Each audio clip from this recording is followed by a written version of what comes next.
La última vez que fue vista con vida fue solo unas pocas horas después de acostar a sus hijos, deslizándose hacia lo que debería haber sido otra noche tranquila.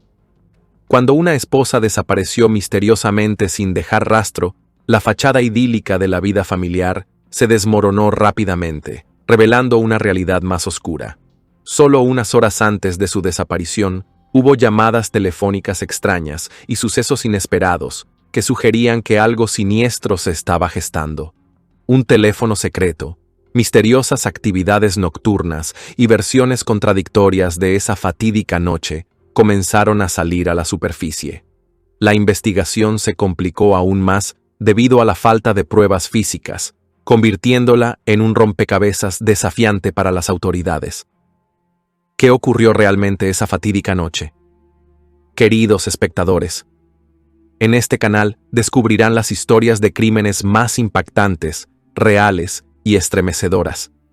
Si no quieren perderse ningún caso, suscríbanse ahora y no olviden dejar su me gusta. Su apoyo nos ayuda a seguir contando la verdad.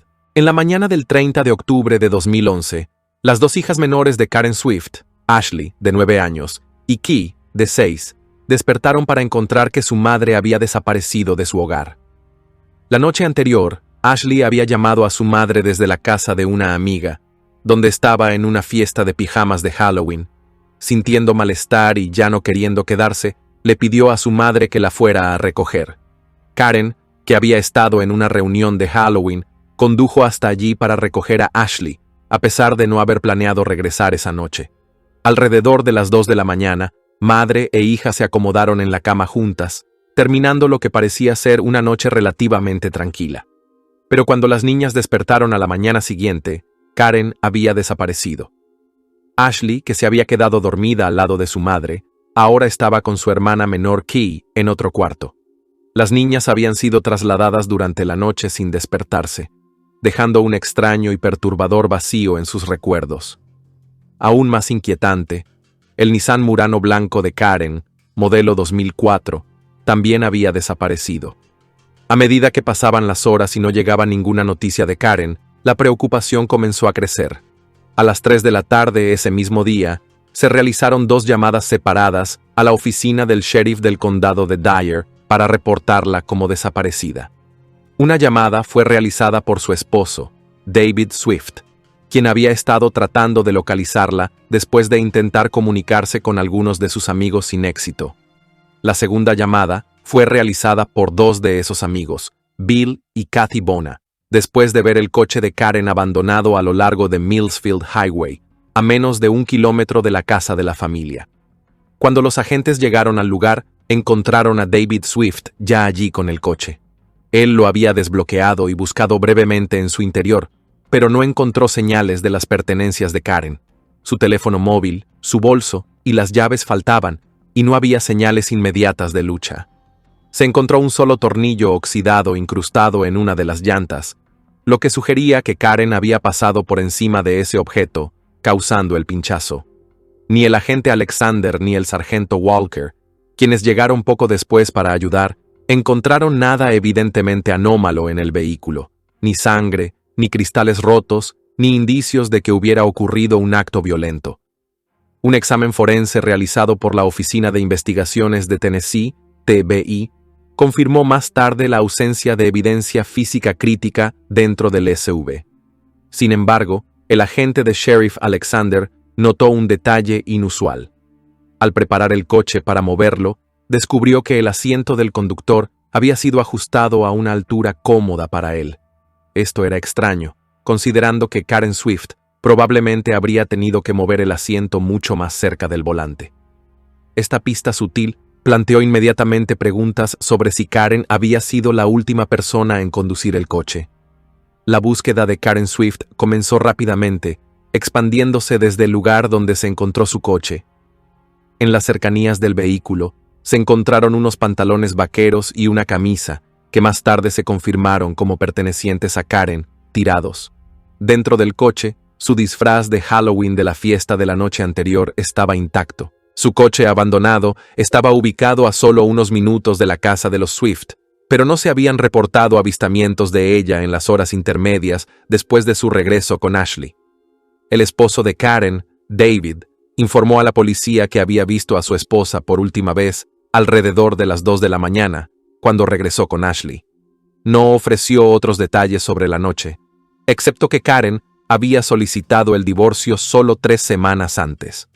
A pesar de la separación, la pareja continuó viviendo junta bajo el mismo techo para mantener un sentido de normalidad para sus 4 hijos, incluidos sus 2 hijos mayores, Preston y Dustin, de un matrimonio anterior.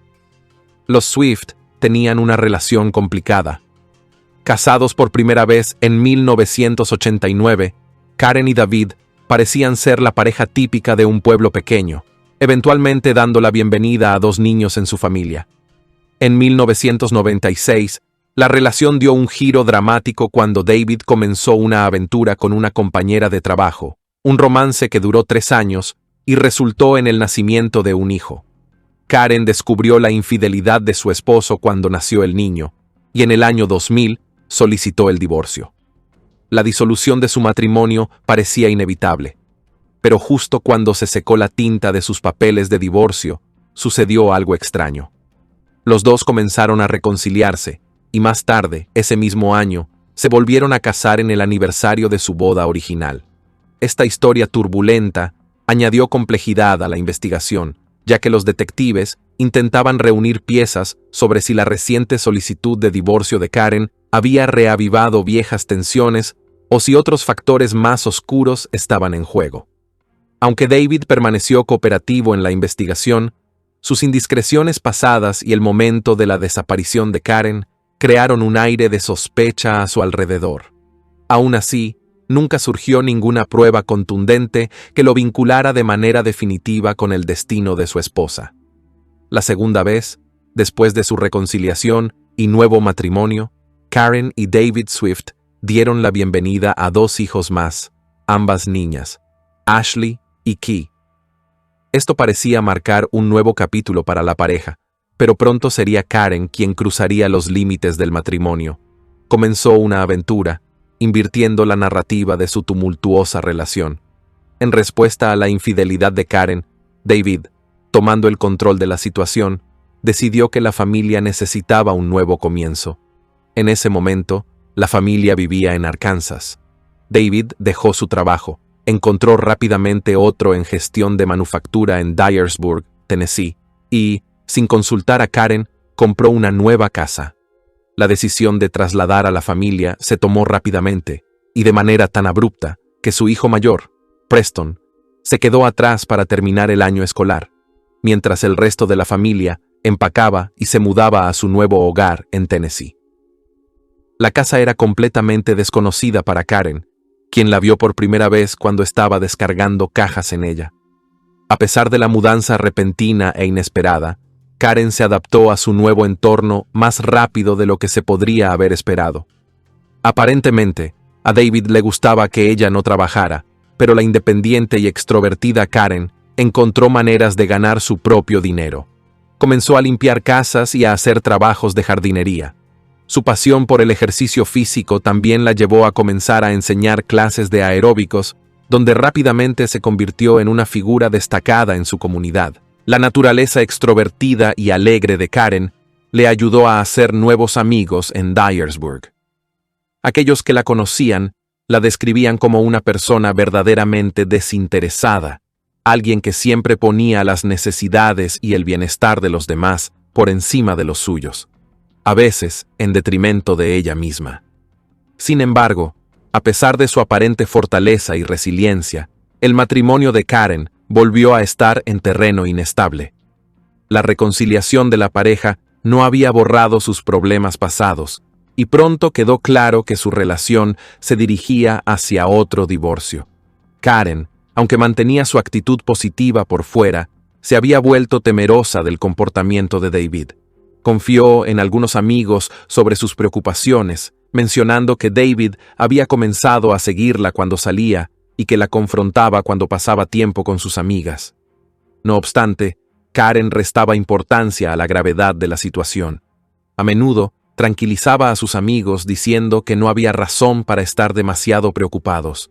El comportamiento de David era impredecible, sí, pero se decía a sí misma y a los demás que probablemente estaba exagerando el peligro en su mente. El comportamiento de David durante la investigación aumentó la creciente inquietud sobre la desaparición de Karen. Después de su llamada telefónica para reportarla como desaparecida, David se reunió con la policía para ser interrogado. Llegó con un par de muletas, explicando que una lesión en la rodilla que había sufrido a principios de año se había vuelto a inflamar en los días previos a la desaparición de Karen.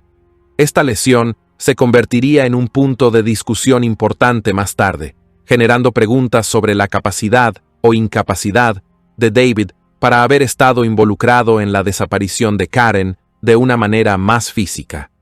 Durante su entrevista, David hizo una revelación sorprendente. Informó a los detectives que Karen había estado usando un segundo teléfono móvil secreto. Afirmó que este teléfono se lo había dado Bill Bona, el esposo de su amiga Kathy. David no conocía el número de este teléfono, pero sugirió que su existencia era evidencia del comportamiento secreto de Karen. A partir de ahí, la versión de David adquirió un tono más oscuro. Insinuó que la vida social reciente de Karen, en particular su relación con los Bona, la había llevado por un camino preocupante. La describió como una bebedora empedernida y una fiestera, aparentemente con la intención de empañar su reputación. Según David, el comportamiento de Karen había cambiado drásticamente después de su mudanza a Dyersburg y culpaba a sus nuevos amigos por esta transformación. David contó historia tras historia sobre lo que él percibía como el comportamiento errático e inapropiado de Karen. Un relato particularmente extraño implicaba que él había entrado en la casa y la encontró desnuda en su jacuzzi. Otro incidente que relató a los detectives lo involucró encontrando a Karen desnuda en la cama con Kathy Bona. Mientras que estas historias parecían tener la intención de pintar a Karen bajo una luz negativa, los detectives se frustraron cada vez más con la narrativa de David, que parecía centrarse más en denigrar a su esposa que en ayudarles a entender su desaparición. A medida que continuaba la entrevista, los detectives intentaron volver a centrar la atención de David en la pregunta clave. ¿A dónde podría haber ido Karen si hubiera salido de la casa después de que él se fuera a la cama? David, en lugar de ofrecer ideas concretas, nuevamente señaló a Kathy Bona, afirmando que Kathy le había informado que el teléfono de Karen había sido localizado cerca del río Mississippi. Según David, esta información supuestamente provenía de la policía, pero no hubo confirmación de esta afirmación. Su sugerencia de que Kathy tenía algún conocimiento interno sobre el paradero de Karen solo aumentó las sospechas de los detectives sobre sus respuestas evasivas. Cuando David finalmente dejó la estación de policía, con las muletas en mano, accedió a permitir que los investigadores entraran en su casa para realizar una inspección. La búsqueda en la casa de los Swift no reveló nada de importancia inmediata. No había señales de juego sucio, ni manchas de sangre, ni muebles rotos, ni nada que indicara que hubiera ocurrido una lucha violenta. La casa en sí estaba algo desordenada, particularmente en el dormitorio de abajo donde Karen dormía, pero nada fuera de lo común para una familia con niños pequeños. Al igual que el examen forense del coche de Karen, la búsqueda en la casa no proporcionó ninguna pista sólida sobre lo que había ocurrido con Karen esa noche. Aunque la inspección no arrojó ninguna nueva evidencia, la creciente tensión en torno a las historias de David y la falta de respuestas concretas dejaron a los detectives con más preguntas que respuestas.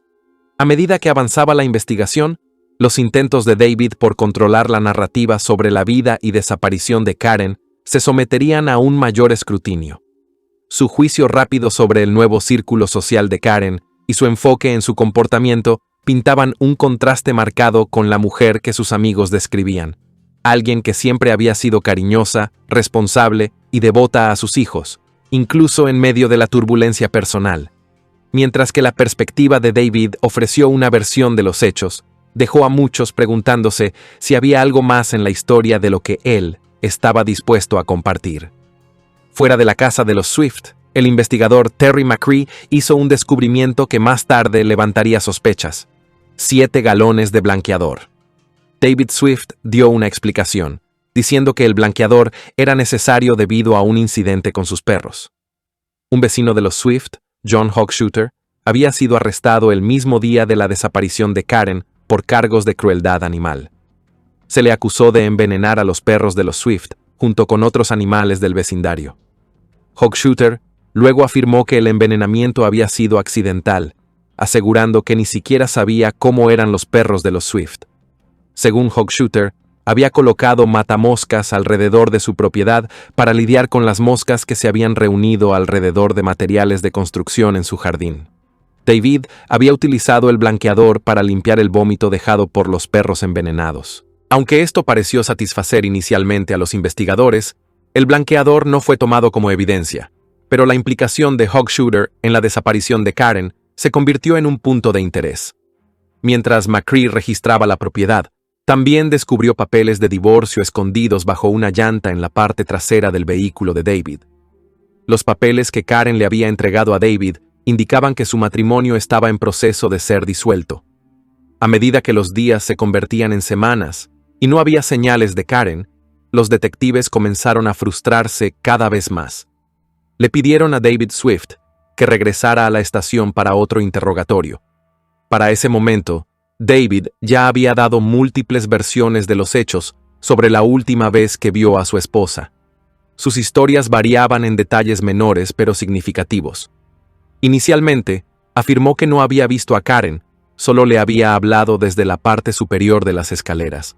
Luego, dijo que sí la había visto, aunque no podía recordar qué ropa llevaba puesta. En su versión más reciente, ofreció más detalles, diciendo que la vio claramente y pudo describir su ropa. Las inconsistencias eran sutiles pero preocupantes, y solo aumentaron la sospecha de los investigadores.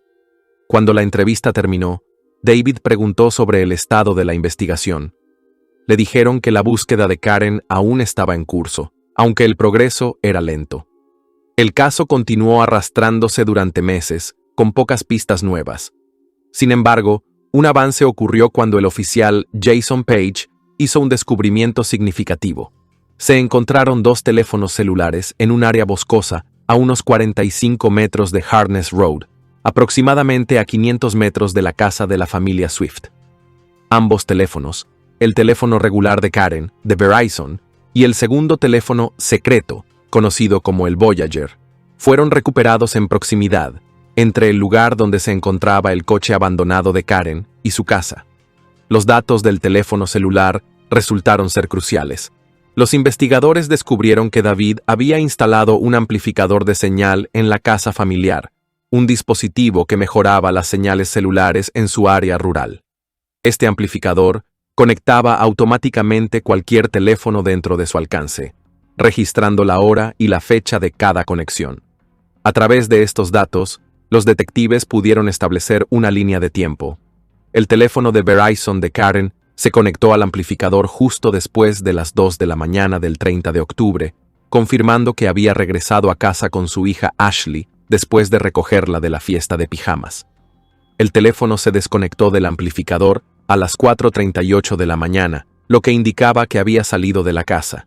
A las 5:09 de la mañana, el teléfono se desconectó completamente de la red y nunca volvió a encenderse. Cuando fue encontrado, el teléfono estaba parcialmente aplastado, posiblemente atropellado o aplastado contra el suelo. Los testigos informaron haber visto el vehículo de Karen detenido al costado de la carretera poco después, alrededor de las 5:15 de la mañana. El segundo teléfono, el Voyager, presentó aún más pistas desconcertantes. También se conectó al amplificador de señal de la casa, pero a las 9:55 de la mañana, 5 horas después de que el teléfono principal de Karen se apagó. En ese momento, se hizo una sola llamada desde el Voyager para revisar el buzón de voz del teléfono. Poco después, este teléfono también terminó siendo descartado en la misma área boscosa donde se encontraba el teléfono principal de Karen. El hecho de que ambos teléfonos se encontraran juntos, tan cerca de la casa de los Swift, planteó preguntas inquietantes. Los Bona, quienes le habían dado el teléfono Voyager a Karen, explicaron a los investigadores que lo hicieron para ayudarla a comunicarse de manera privada con su abogada de divorcio. Dijeron que David había sido controlador y buscaba monitorear cada movimiento de Karen. También le prestaron dinero para contratar a la abogada y solicitar el divorcio. Aunque los teléfonos proporcionaron información valiosa, el caso permaneció sin resolverse durante varias semanas más. Luego, el 10 de diciembre de 2011, se hizo un descubrimiento crucial. John Robinson, un predicador de la Iglesia de Cristo de Boga, junto con su amigo Mark Rickman, estaban saliendo del cementerio de Bledo cuando notaron algo inusual bajo una espesa capa de enredaderas de kudzu. Al inspeccionar más de cerca, se dieron cuenta de que habían encontrado restos humanos. El cementerio, a menos de 3 millas de la casa de los Swift, era una zona remota y llena de maleza, lo que lo convertía en un lugar ideal para ocultar un cuerpo. Los investigadores fueron llamados rápidamente a la escena, y una autopsia confirmó que los restos pertenecían a Karen Swift. El estado del cuerpo indicó que Karen probablemente fue asesinada en otro lugar y arrastrada hasta el sitio donde fue encontrada. Su ropa estaba en su mayoría ausente, con solo su ropa interior empujada hacia abajo, debajo de sus rodillas, lo que sugería que pudo haberse bajado mientras su cuerpo era arrastrado por el camino de grava hacia el kudzu. A pesar del estado del cuerpo, la autopsia no reveló signos claros de agresión sexual, y la causa exacta de la muerte fue difícil de determinar debido a la descomposición. Sin embargo, estaba claro que la muerte de Karen fue el resultado de un ataque violento. Después de semanas de búsqueda, cuando finalmente se descubrieron los restos de Karen Swift, el forense no pudo determinar de manera definitiva la causa exacta de su muerte debido al estado de descomposición. Sin embargo, el examen reveló que Karen había sufrido un trauma contundente en la cabeza. El patólogo determinó que el golpe se había dado con un objeto pesado y desconocido, mientras Karen estaba contra una superficie dura. Esta lesión habría sido fatal si Karen estuviera viva en el momento en que se infligió, lo que sugiere fuertemente que el ataque fue intencional y violento. El caso, que se había tratado como una investigación de persona desaparecida, fue oficialmente reclasificado como un homicidio, aunque el arma utilizada para matar a Karen nunca fue recuperada. David Swift, el esposo de Karen, siguió siendo el principal sospechoso en la investigación. Desde el principio, los investigadores encontraron sospechoso que David nunca participara en las búsquedas de su esposa. Su comportamiento era peculiar, pero a pesar de sus sospechas, los detectives no pudieron encontrar evidencia concreta. La búsqueda en la casa familiar, la propiedad y los vehículos no arrojó pistas que indicaran dónde podría haber ocurrido el golpe fatal. Además, durante los interrogatorios, David no mostró signos de lesiones físicas, ni rasguños, ni moretones, ni ninguna otra indicación de que hubiera estado en una lucha con Karen. Los investigadores también notaron que Karen no tenía ADN extraño debajo de sus uñas, lo que habría sugerido una pelea contra un atacante. Una complicación adicional para la investigación surgió de la bien documentada lesión en la rodilla de David. A principios de ese año, en abril de 2011, David se había lesionado la rodilla izquierda y se había sometido a una cirugía para repararla. Solo 3 días antes de la desaparición de Karen, un compañero de trabajo fue testigo de que la rodilla de David se desplomó en el pasillo en el trabajo, lo que provocó que cayera al suelo.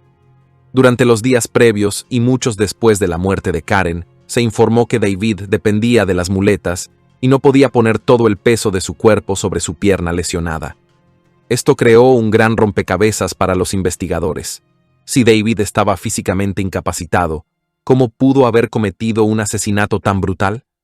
Sin embargo, a pesar de las limitaciones físicas aparentes causadas por su lesión en la rodilla, las inconsistencias de David y la tensión en torno a su divorcio lo mantuvieron bajo escrutinio. Los investigadores profundizaron en otros aspectos de la vida de David y las personas conectadas a los Swift. Entre aquellos cuyas acciones fueron examinadas de cerca estaban Bill y Kathy Bona, amigos cercanos de Karen, y su vecino, John Hochschutter. Cada uno de estos individuos había estado en la órbita de Karen en el momento de su muerte, y sus comportamientos parecían lo suficientemente sospechosos como para justificar una investigación más profunda. La fiesta de cumpleaños número 40 de Kathy Bona, a la que Karen asistió poco antes de su muerte, también se convirtió en un foco de atención para los investigadores. En la fiesta se informó que varios invitados, incluida Karen, se desnudaron y pasaron tiempo juntos en un jacuzzi. David Swift mencionó este evento en varias ocasiones durante sus entrevistas con la policía, insinuando que Karen podría haber estado involucrada físicamente con otros en la fiesta. Aunque no había pruebas sólidas de que estas interacciones tuvieran algo que ver con el asesinato de Karen, los investigadores consideraron la posibilidad de que pudieran haber contribuido al creciente enojo y celos de David, proporcionando un posible motivo. Mientras tanto, el comportamiento peculiar de su vecino, John Hochschutter, añadió otra capa de intriga al caso. Hochschutter había sido arrestado por presuntamente envenenar a las mascotas del vecindario, incluidos los perros de los Swift, aunque él afirmó que el envenenamiento fue accidental. El mismo día en que Karen desapareció, ella confrontó a Hochschutter sobre el incidente, lo que la dejó visiblemente molesta. Después de su muerte, se reportaron otros sucesos extraños en el vecindario.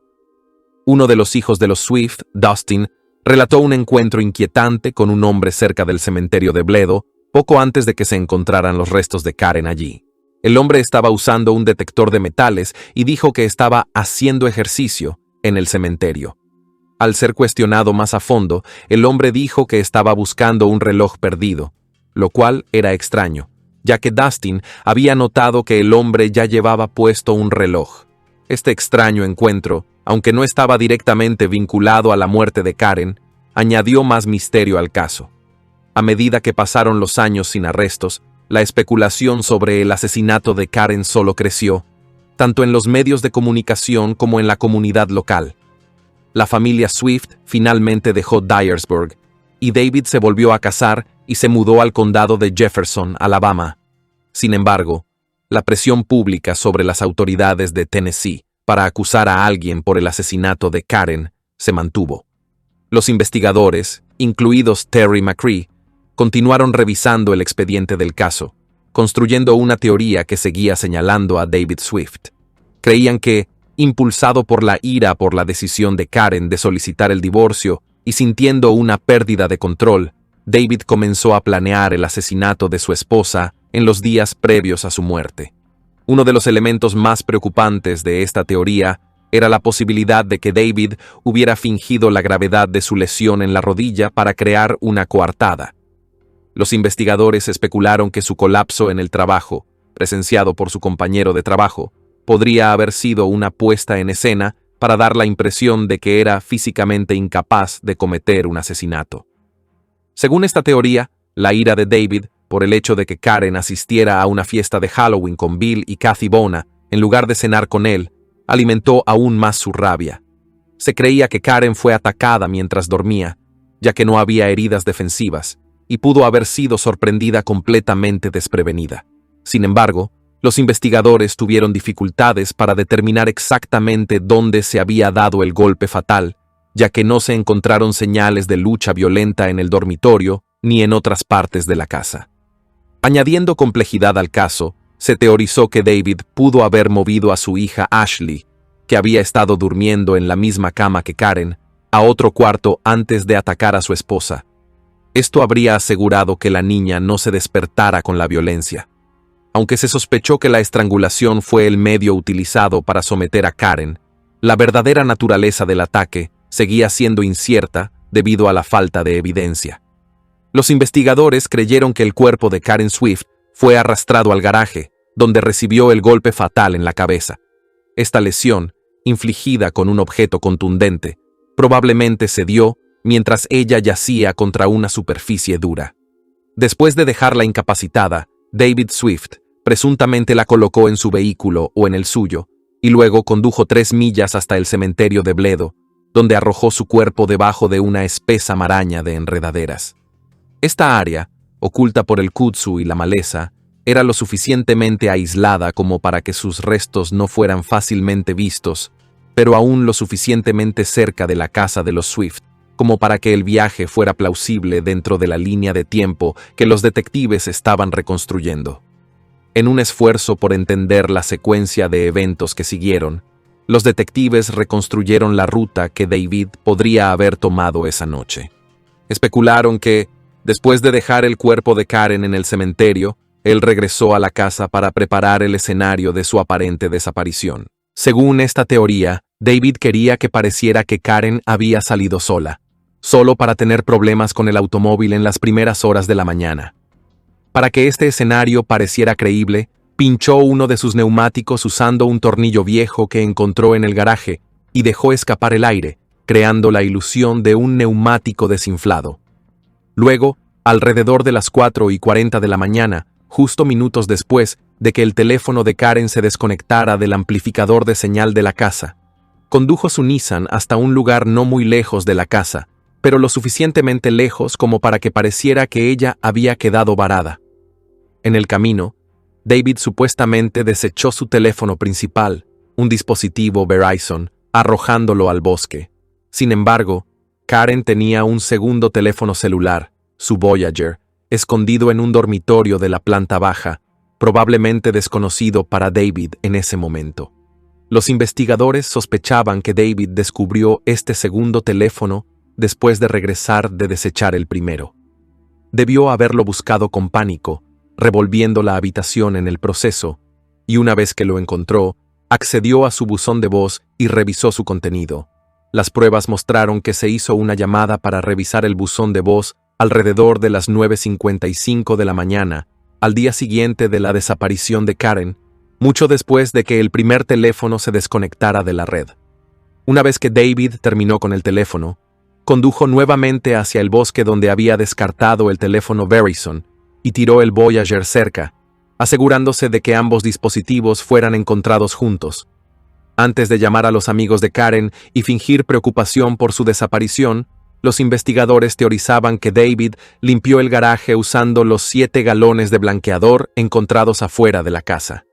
Fue este blanqueador el que llevó a los detectives a creer que podría haber desinfectado la escena del crimen, eliminando cualquier rastro de evidencia. El comportamiento de David durante los primeros días de la desaparición de Karen parecía estar calculado para engañar a quienes lo rodeaban.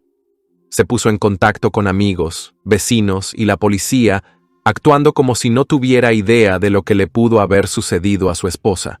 Pero su calma inusual y la falta de participación activa en los esfuerzos de búsqueda levantaron banderas rojas para muchos. En julio de 2023, más de una década después del asesinato de Karen, David Swift fue finalmente arrestado en Alabama y extraditado a Tennessee. Fue acusado formalmente de asesinato en primer grado, aunque no estaba claro qué nueva evidencia, si es que había alguna, había surgido para que los fiscales tomaran medidas después de tantos años de silencio. Ningún testigo nuevo se presentó, y el análisis de los datos telefónicos y forenses había permanecido en gran parte estancado desde 2011. Sin embargo, el caso se construyó principalmente sobre evidencia circunstancial que, al ser unida, pintó una imagen condenatoria de la participación de David en la muerte de su esposa. Cuando comenzó el juicio, la fiscalía se apoyó fuertemente en los testimonios de los amigos y conocidos de Karen, quienes relataron numerosos casos del comportamiento controlador de David. Algunos de ellos contaron cómo David acosaba a Karen, observando cada uno de sus movimientos, volviéndose cada vez más paranoico acerca de su vida social, especialmente con los Bona. Una vecina de Bill y Kathy Bona testificó que había sorprendido a David espiando su propiedad desde su jardín trasero, mirando dentro de su casa en varias ocasiones. David, cuando se le confrontó sobre esto, alegó que la vecina lo había invitado a observar lo que ocurría en la casa de los Bona, una explicación que fue recibida con escepticismo. Kathy Bona proporcionó uno de los testimonios más condenatorios, relatando cómo David había confrontado repetidamente a Karen sobre su supuesto comportamiento, acusándola de infidelidad y fiestas descontroladas. Detalló los casos en los que David había llamado a Karen de manera obsesiva, monitoreando sus paraderos e interrogándola sobre el tiempo que pasaba con sus amigas. Kathy también describió la noche de su fiesta de cumpleaños número 40, cuando Karen fue encontrada desnuda y desmayada en la sala de los Bona después de beber en exceso. Bill Bona testificó que él y un amigo cubrieron a Karen con una toalla y contactaron a David para que la recogiera.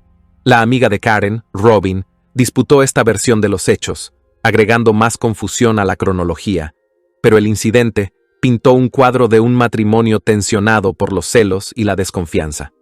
Además del testimonio sobre el comportamiento de David, la fiscalía presentó evidencia de que David había mentido sobre detalles clave.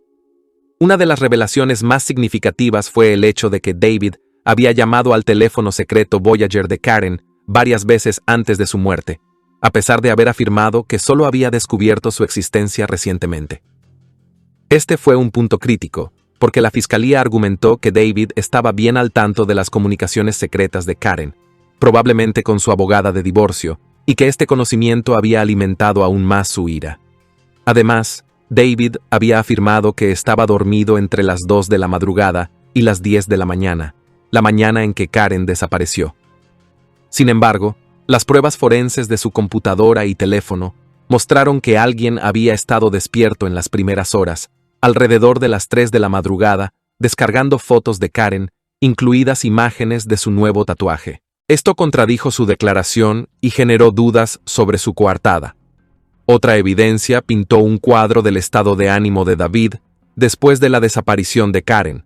A pesar de la repentina y misteriosa ausencia de su esposa, se descubrió que David había accedido a sitios de citas y había visto perfiles de mujeres más de 250 veces en los días inmediatamente posteriores a su desaparición. Este comportamiento, argumentó la fiscalía, mostraba una falta de preocupación y un desapego emocional de la situación, lo que contrastaba enormemente con las acciones de un esposo que estaba de luto. Un fisioterapeuta que había tratado a David por su lesión en la rodilla testificó que, aunque la movilidad de David estaba restringida, podría haber arrastrado físicamente el cuerpo de Karen. En apoyo a esto, un vecino testificó que David había movido pesadas pacas de heno el día antes de la desaparición de Karen, a pesar de afirmar que dependía de las muletas. El vecino dijo que David había levantado pacas que pesaban alrededor de 65 libras, sin ningún tipo de incomodidad visible o asistencia. Sin embargo, al día siguiente en la estación de policía, David parecía completamente dependiente de sus muletas, lo que sugería que podría haber exagerado su lesión para evitar sospechas. A pesar de los esfuerzos de la defensa, el peso de la evidencia circunstancial presentada por la fiscalía dejó poco espacio para la duda en la mente de muchos.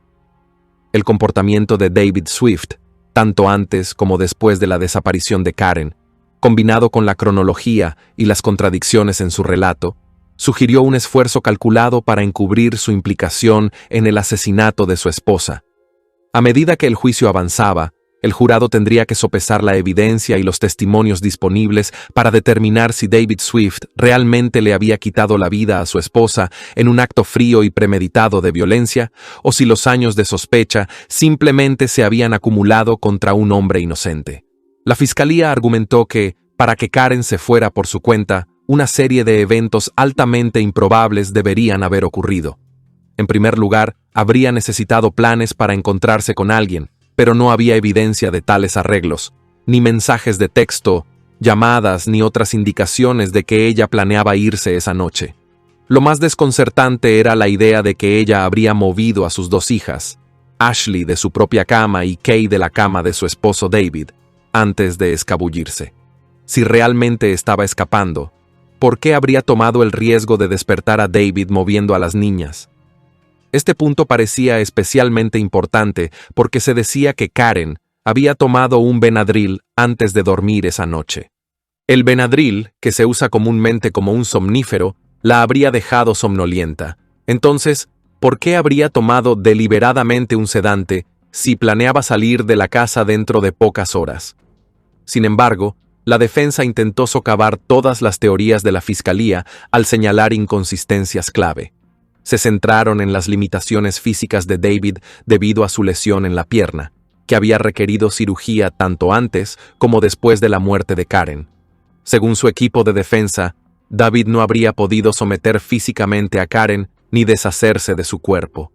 También presentaron el testimonio de la hija de David y Karen, Ashley, ahora adulta, quien testificó firmemente que fue su madre quien la movió de su cama a la habitación de su hermana esa noche, no su padre. El testimonio de Ashley fue claro y directo. Sí, recuerdo que ella me movió a mitad de la noche a la habitación de mi hermana, dijo en el estrado. Cuando se le preguntó si había sido movida a la cama con su hermana, ella confirmó. Sí. El dormitorio, explicó Ashley, estaba justo al lado de la habitación de sus padres, lo que coincidía con la cronología propuesta por la defensa. Su relato planteaba preguntas sobre si David podría haber orquestado el crimen sin despertar a los niños ni causar ningún disturbio notable. Uno de los aspectos más débiles del caso de la Fiscalía era la falta de evidencia física. A pesar del extenso análisis forense de la casa, los vehículos y David mismo, nada definitivo lo vinculaba con el crimen. No hubo señales de lucha en la casa, ni evidencia de ADN, ni huellas dactilares que relacionaran a David con la presunta escena del crimen. Los investigadores no pudieron relacionar el tornillo oxidado utilizado para pinchar la llanta del SUV de Karen con ninguna herramienta u objeto encontrado en el garaje de los Swift. El abogado defensor de David aprovechó estas debilidades durante el juicio, enfatizando la falta de evidencia concreta. Cuando el jurado regresó de sus deliberaciones, el resultado sorprendió a muchos en la sala del tribunal. David Swift fue declarado no culpable de asesinato en primer grado, asesinato en segundo grado e intento de asesinato en primer y segundo grado. Sin embargo, el jurado no pudo llegar a una decisión unánime sobre el cargo de homicidio voluntario. Después de horas de deliberación, informaron al juez que estaban completamente divididos en este punto, dejando la cuestión del homicidio sin resolver. Su equipo legal argumentó que volver a juzgar el cargo de homicidio sería ilegal, ya que el plazo de prescripción ya había pasado. Sin embargo, el 11 de julio de 2024, un juez decidió no desestimar el cargo, permitiendo que la Fiscalía continuara con sus esfuerzos para conseguir una condena. La fecha para el nuevo juicio aún no ha sido fijada, pero promete reavivar la batalla legal,